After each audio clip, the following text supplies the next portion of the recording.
Mumbai is one of the largest, densest, as well as richest cities in the world. The municipal corporation here, BMC, is one of the most resourceful ones too. With 54% of the population living in slums, providing healthcare is challenging here. Therefore, it is essential to understand Mumbai's public health services and resource distribution. The public health services of BMC are provided at 3 levels: primary, secondary, and tertiary. The primary care system carries the bulk of the system. But in reality, it is the contrary. The system is stretched on both ends. The reasons are multidimensional.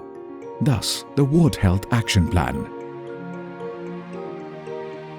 The Ward Health Action Plan is an endeavor to study and analyze the existing healthcare system and determine the action needed for improvement.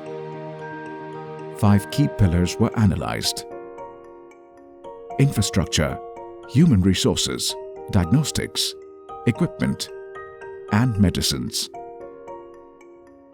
With a bottom-up approach, we begin at the wards, the smallest administrable unit of the city.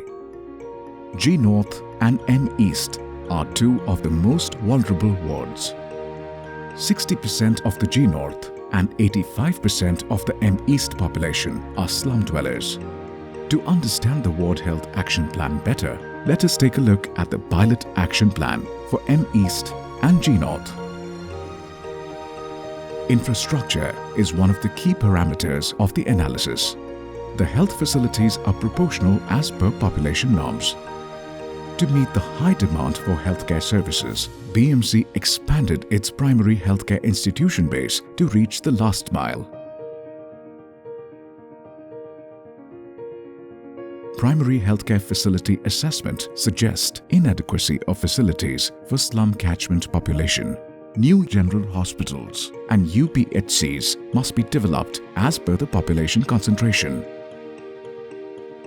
The health system, especially the primary healthcare facilities, are run by 4 key members: medical officers, paramedical staff, support staff, and outreach workers like ASHA and CHVs.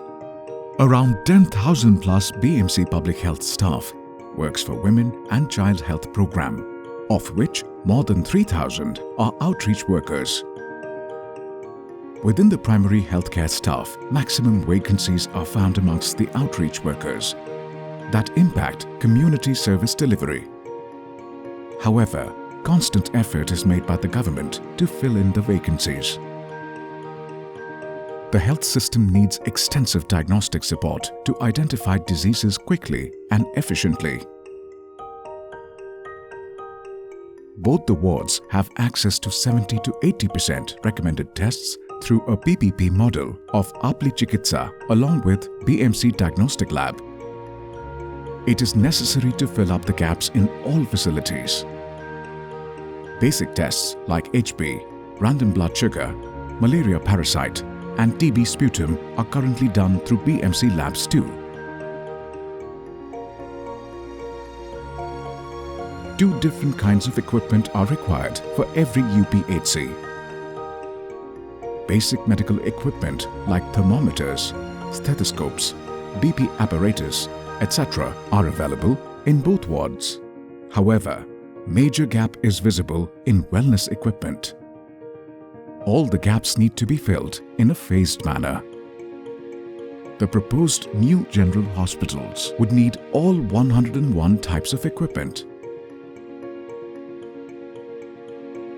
Similarly, in the case of medicine, most of the essential drugs are available.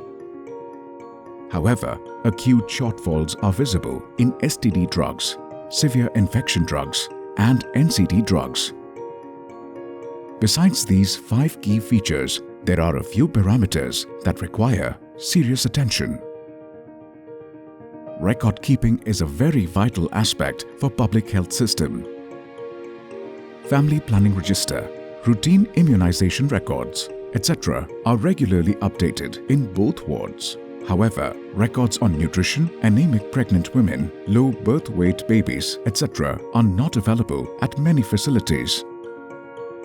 Record keeping must be up to date, easy, non-repetitive, and modernized. Sanitation is neglected in many ways. Wash monitoring systems in both wards are negligible. Protocols are either not set or not followed. Biomedical waste protocols are followed moderately.